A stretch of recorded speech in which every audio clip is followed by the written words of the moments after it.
In this video, we're gonna button up a ton of things on the Civic, get this thing running, driving, and ripping. We don't have very much time. This giveaway ends at the end of July, and as you guys are watching this, there's probably only a day and a half left to get entered for a chance to win this car.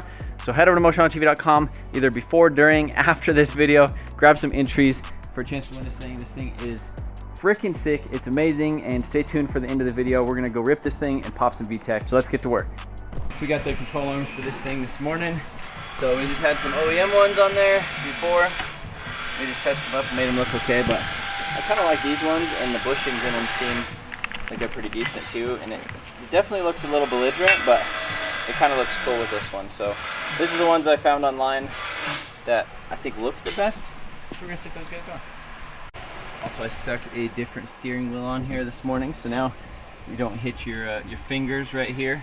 If you have a short hub like this, and you have a non-deep dish wheel, your fingers pretty much barely go in between there before they just hit everything. So when we're loading it in the trailer and doing all that, I just need to find a steering wheel nut for it. Now, also, we have these little guys right here. These are the trim pieces. They go right there. So I was wondering, I was like, what the heck, where did these things go? We had a spare box of stuff, and those were in there. So we got those things in there. What do we got? Idle air control block off, buddy. So we didn't order idle air control block off. The idle air was just pointed like right in the way, pretty much like straight into the radiator. So with the throttle body, it was like right here. So we said, no, it was actually right here. It was like that. So that wouldn't work. So we figured out radiator hoses, but Sean got this mounted up yesterday. And he's making the little idle air control block off because we didn't order one and it's a couple days out, so we gotta figure that out. Also, check out these headlights. We got those all polished. Well, actually sanded them and then clear coated them. So those are actually the OEM like Stanley Type R like EK9 headlights. So Sean mounted the radiator yesterday and he drilled a hole right in the freaking brand new. Sorry, buddy. Well, it would have been weird too if we would have just had still the stub. Exactly. But not I was else. thinking there's not really anything on that side, but there's this center brace right here. We could have, you know, made an L bracket and welded a nipple and done some stuff, but even then it's only supported on like half of it. Yeah. So that's more sturdy. I think it looks clean, you know, nice little bracket, same fender bolts to match. So I think there's no problem with that. We need to swap the fuel rail. We need to run the fuel line. We need to run shifter cables. I found in the other box of spare stuff, I found a throttle cable. So is it a D series cable, K series cable? What cable do you use? I don't know. I think the cable that he included with it, pretty much like, I think it's like a Integra GSR So cable. it uses the same hole through the firewall though. Yeah, that was my concern. Yeah. The main concern would be that. So this one, look at it, it's longer. Yeah. So it's good to go. And if we need it, we know how to shorten things up, or Yeah, if we have to, yeah. zip ties, or We've shortened things before. Oh, that was me. That was me. Also, we got our ECU today, so shout out to Burton Racing. We sent this ECU out, I think it was like Wednesday last week, and we have it back today on Tuesday, which is really nice. This out too. We have a tucked engine harness right here. We have the tucked wiring harness for the headlights, which I don't think we're going to use that because we ended up using the OEM one. It tucked down there really nice. This one just has a ton of extra length on. And then we also have, this is the chassis integration harness. So this will plug in into the chassis, and then that will plug into this thing and give all the K, you know, the K series engine harness, power, ground, all that. So the one thing that we need to do is run figure out a nice clean way to run this into the car. All right, so that's Sean's customs right there. Mm-hmm. Not bad, and it's on the bottom, so you won't really see it. You know what? I'm actually gonna spray it black. You're gonna paint it black. Okay, nice. See, now that we put him on video, he said, you know what? I gotta make it just. I'm gonna make it match the throttle body. You know, make it look good. Gotta make it just a little bit nicer. Well, the other thing's kind of just bulky and belligerent. Just like the connector hits the radiator and it's just dumb. So we don't really need this. We're not gonna use idle air control. So all you need right here is a little block up plate. Black one. Watch this. I'll have to paint it black right now. Alright, so there we are. There's the K-Pro right there. Well, there's the box. And then here it is. Got a nice clean install. So with this, we'll be able to tune this thing up. Alright, so we got the car up in the air and we're messing with installing this header. That is the 300 horsepower option for making power on these things, I guess, is what. This is the one that people use. But I think we put it on the wrong side. O2 sensors need to be on this side, so we're gonna play with that. I think. Look at the bottom of this car though, freaking beautiful. So Everything is nice and black and pretty. Looks like a brand new car underneath here. Yeah, it's going. It's moving. Beautiful. Look it over. Do you think? Well, yeah, look at that. See the angle now? Yep, that's it. All right, now let's line it back up and get around there.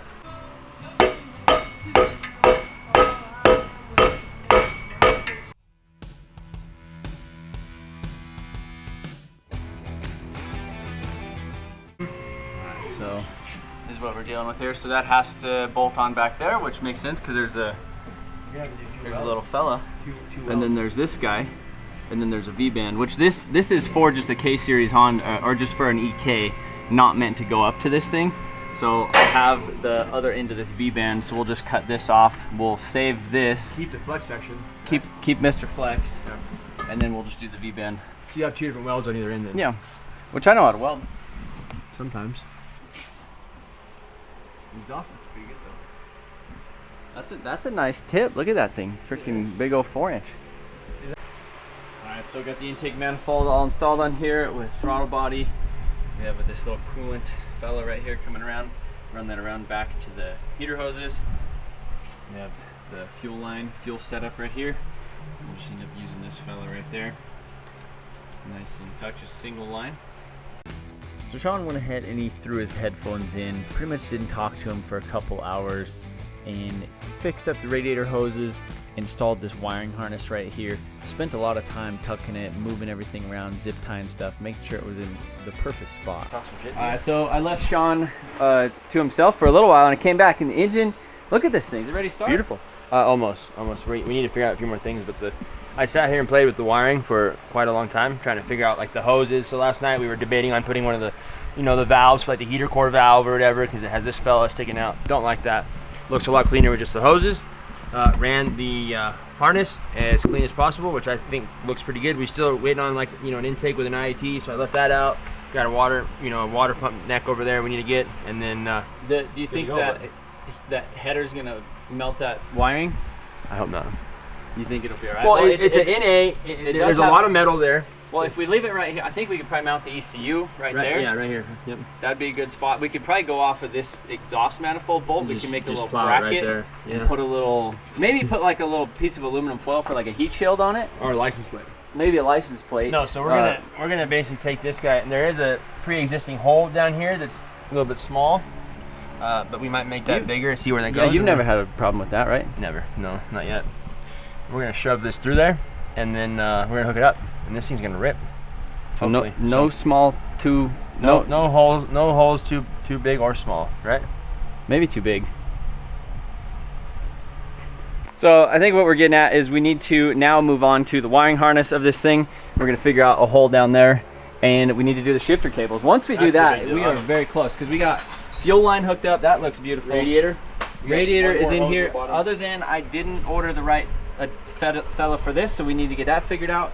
But shifter cables, other than that, this thing is like, this is pretty much the wiring that's going to be in it. That's how it's going to look. And we're going to kind of cover this up maybe with the air filter. Oh, let's show them. This might not be the right pipe we use, but just for reference, we can, we may do something along these lines here. Send her down like that. What do you guys think? Should we send it down, or should we send it back? Or back, really at that point I don't think it matters too much. It is a little bit warmer air maybe back here by the headers, but like the angle's a little bit weird, but I almost like it. If it was just like a straight shot, I think it would look a lot better. If it come out as like a 45. There was like a way to like make the filter kind of like that. Like an S tube or something. Kinda. Yeah. I mean, because look at that. That's a perfect little. We have air filter here on the front. Yeah. It would get a little bit. We haven't really experimented with different intake tubes that we have around. So what have you experimented with? Plead the fifth on that, but different things.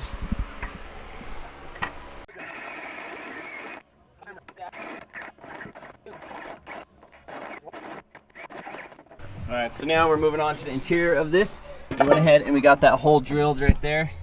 So now the wiring just passes right through. So now the wire passes right through there. We still have a little bit more room, so we could run a power cable via that, because that goes to the back. And then now we need to run our chassis integration harness, which is this guy right here. This connects like the factory power grounds and everything that would typically plug in like an RSX. This integrates it straight into the K-series harness. So you can see there's this green pin, green connector, and that comes right into the chassis of the EK. So we'll go ahead and plug that in. Some of these things go into the ECU. I think this one goes into the ECU from the chassis side, and this goes into the ECU from the engine side. So now we're onto the shift cables. We need to figure out exactly where we're going to run them. And there was this hole previously that the engine wiring harness was ran through right in the transmission tunnel, I guess, or exhaust tunnel on this thing, because it's not rear-wheel drive. So we drilled that out, cleaned it up with the file sander.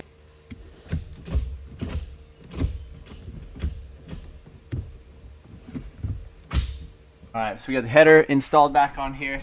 Take a look at them shift cables. Those are freaking perfect using that OEM RSX thing. Sean went ahead and he just made a nice little template, cut out this little piece in the floor. That was the template right there. So that was it. So shift cables are in. Now we just need to adapt this exhaust right here to this 3-inch exhaust going out to the back. This K-series are pretty loud engine, so I'm glad that it has a muffler and a resonator. So we need to go ahead and take this flex section out. I'm going to cut it about right here and then cut somewhere in here and take a piece out of that and shorten it up a little bit because the factory exhaust hanger is right in line with that.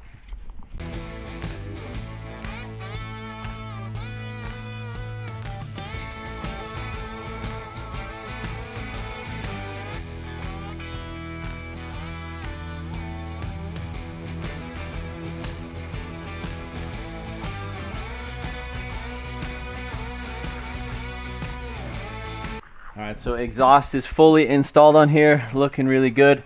So we just moved that flex section right here. We just deleted that other pipe, so we do need to add an exhaust hanger right here as well. But once we stuck it on the car, it was actually kind of weird, so we went ahead and added in this little section. So we had to add almost 2 inches to actually get the exhaust to move over, because as soon as we tightened up everything over here, it was actually touching, with this flange, touching the fuel tank. Adding that little section right there helped out a lot, and yeah, now everything is looking really good. It lines up nice with the little hole in the bumper, or where the hole in the bumper should be. So we got everything, it's just looking good. It almost looks like a new car, right? Jesus Christ. We're gonna go ahead and pull the oil out of here. Hey, you know what we do have? We have that oil jug over there. Well, it's cool, that's why I got that. Who put that on? Probably the guy. It's like, the guy look at it, it's almost like, it's almost just a washer. It's almost like. What if this pan's bickered? Okay, good. Buddy. Come on, put some. I don't want to. I thought you were. I'm not like trying to go crazy. It was just, I just can't believe how tight it was. You know what I would do? If you're scared of that thing, I would use that to hold this thing up. Oh, I'll just fucking hold it. Watch, I'll show you how this works. Ready? Oh, that. Yep. See that little bit of water in there? From the water from the washer. Oh, no. Ah. Jesus, you got me. Where? Right here on my finger. Look at that. Oh, I'm sorry. Lick buddy. it off. No. Yeah, hold it like that the whole time. Let's see how long you can hold it. Well, it's gonna, here in about 20 Be seconds, nice. it'll start dribbling, then I can just put it on the ground. Yeah, and then that's when it's really gonna make a mess everywhere. No, I can't. not when believe- it's just dripping. What's wrong with you? I thought you were A1 Master Tech, and look at all that splatter. That oil actually doesn't look bad. So the next thing on my list of things to do is actually weld in this IAT bung. So it's actually not a bung, it's like a compression style fitting. Take a look at this. You pretty much just take it apart. It uses the OEM style sensor right there with O-ring. So it slides in there, you have this little spacer, then this goes on the top, and then so that's actually where you use like an OEM style K-series IAT, so it's scaled correctly. And then you weld this bung on your pipe, so that way if, let's say, you're running about 50, 60, maybe even 100 pounds of boost, this thing won't pop out of a rubber grommet.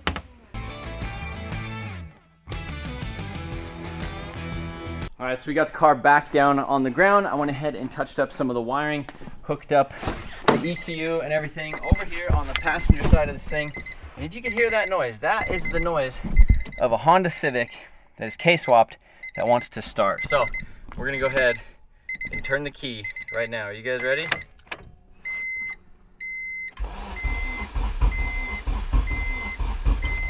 And silly me, I left my laptop at home, so I couldn't load a base map in it. So unfortunately, we had to wait until the next day, which is pretty much right now. I came in here, we had a couple check engine lights for idle air control because we deleted that, but we might put it back in. VTEC system oil pressure switch, and then the multiplexer not present, and it says to disable that for engine swaps. So I went ahead and I came in here, disabled the multiplexer, disabled the immobilizer, disabled the oil pressure VTEC thing, and then disabled the idle valve. So shouldn't have any check. Well, actually we don't have any lights anymore, I don't think, that are popping up. So now I guess we just turn the key. I heard the fuel pump prime. You ready?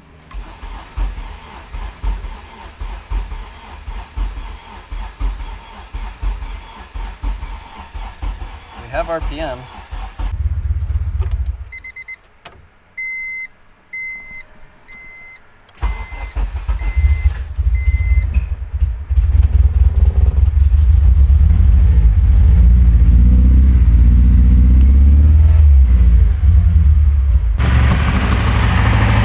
It seems like it's only running on 2 cylinders right now.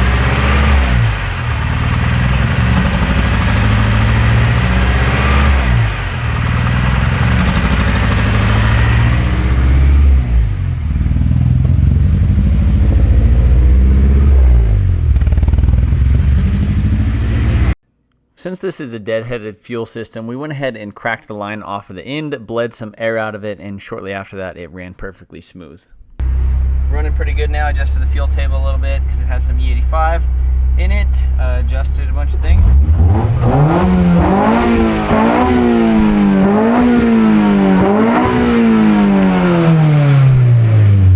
How's she sound? Beautiful. Here. Like a K-swapped Civic. Go give her a rip. Give her I want to hear it. If anything happens, it's your fault, okay? Because you were revving it.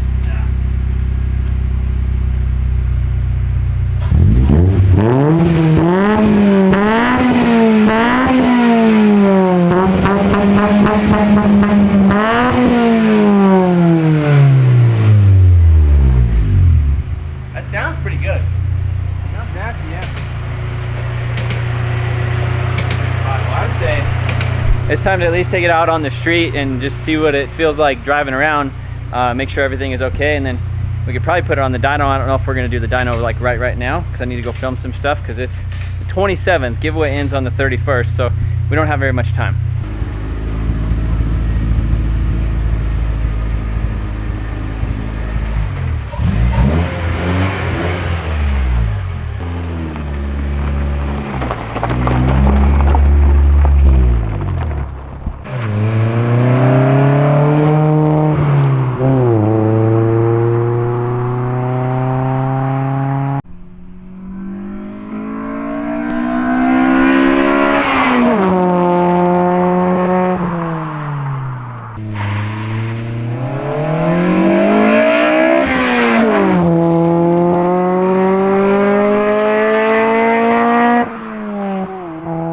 Now that we drove the car, we know that everything functions properly. We got a braking system, we have a clutch, we have a cooling system, everything works, it pops VTEC.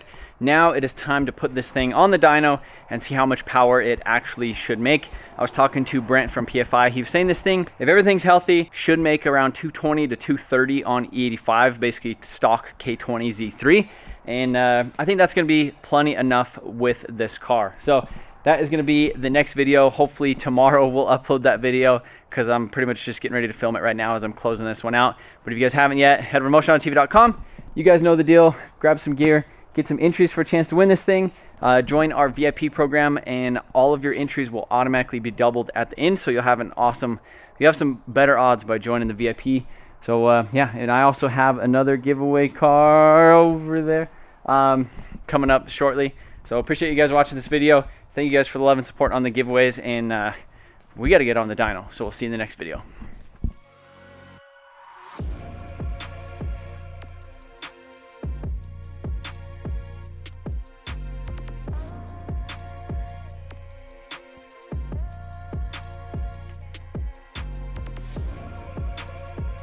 Don't let this giveaway pass you by.